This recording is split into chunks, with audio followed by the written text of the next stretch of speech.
Taruh santai. Bang, maju lagi bang. Maju lagi, Bang. Ini nggak Nggak dapat apa-apa, masalahnya ini. Maju gini, maju deh. Nggak dapat. Maju. Santai. Enggak aman. Yang kenceng ya, Bang. Ini kan di lampu. Yuk. Yang kenceng ya, Bang. Ya, tes 1 2. Ya udah. Oke, terima kasih rekan media. Kami dari HIP Lawyer diberi kuasa Roy Kiyoshi untuk menangani perkara yang menyangkut terjeratnya Roy Kiyoshi yang dikatakan katanya dugaannya adalah narkoba. Ya.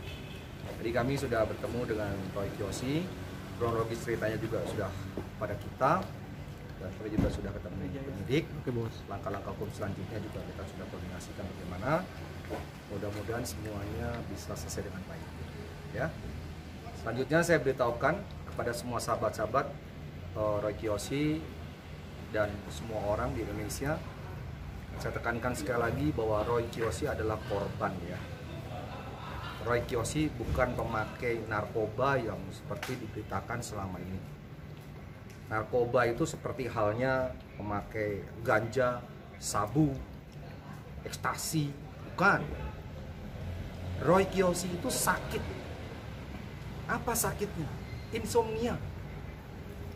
Jadi Roy itu sakit, insomnia. Dari tahun 2017, Roy sudah sakit insomnia. Kami bisa buktikan di 2017 sudah banyak resep-resep dokter. Ya, sudah banyak resep-resep dokter. Ini resep-resep yang dikeluarkan dari dokter semua. Ini ada obat penenang atau obat tidurnya. 2017 Roy sudah sakit.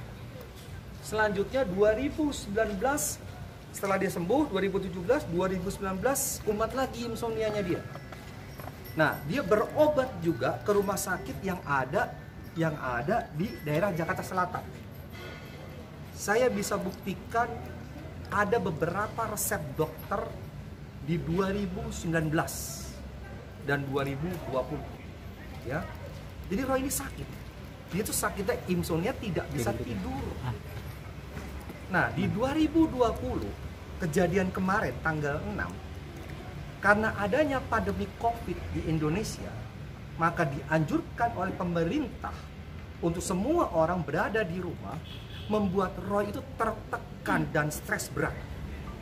Karena tertekan dan stres berat inilah, insomnianya dia itu kambuh lagi. Nah, pada saat kambuh inilah, dia mencari obat tidur atau obat penenang. Dia tidak berani pergi ke dokter.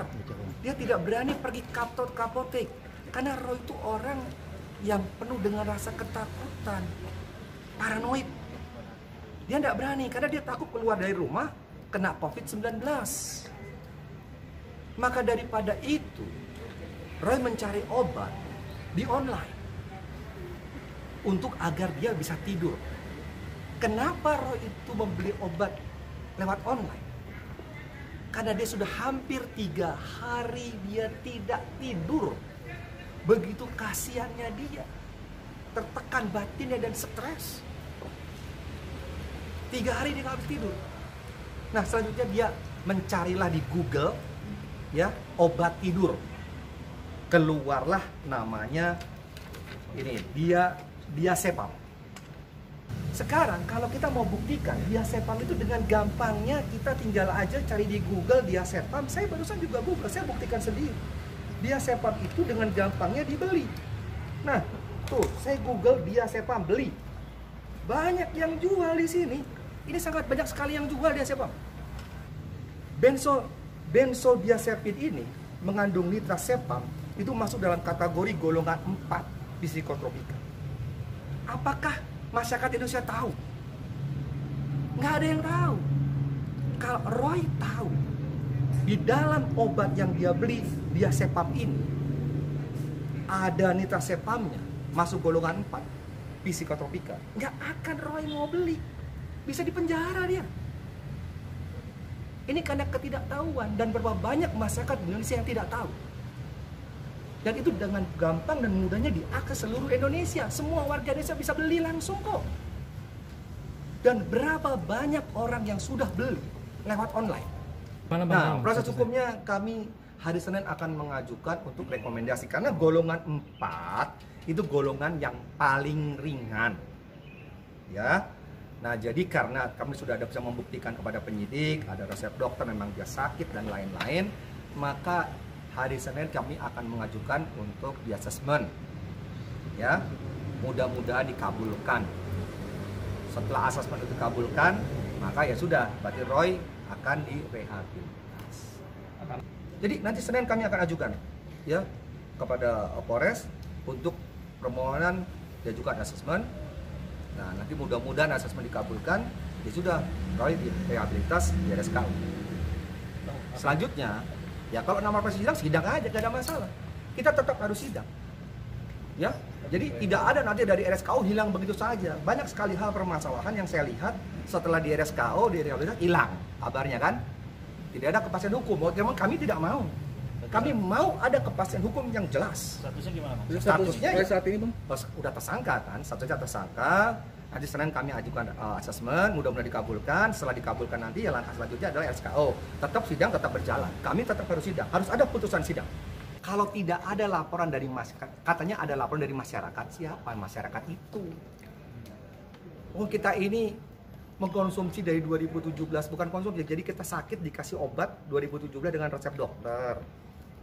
Legal. 2019 kata luar legal. Baru 2020 kemarin karena ada COVID-19 dia membeli online. Siapa yang mengetahui membeli online itu? Kalau dia membeli dari satu, misalnya beli di mana, di X gitu ya, di online, apakah dia yang lapor ke polisi? Mungkin orang Kalau indikasi pasti ada, cuman kan kita kan tetap asas praduga tak bersalah ya. Jadi kita kumpulkan bukti dulu, tapi fokusnya tidak ke situ dulu. Kami fokusnya adalah menyelesaikan permasalahan hukum di Roy dulu, karena terjerat masalah hukum ini.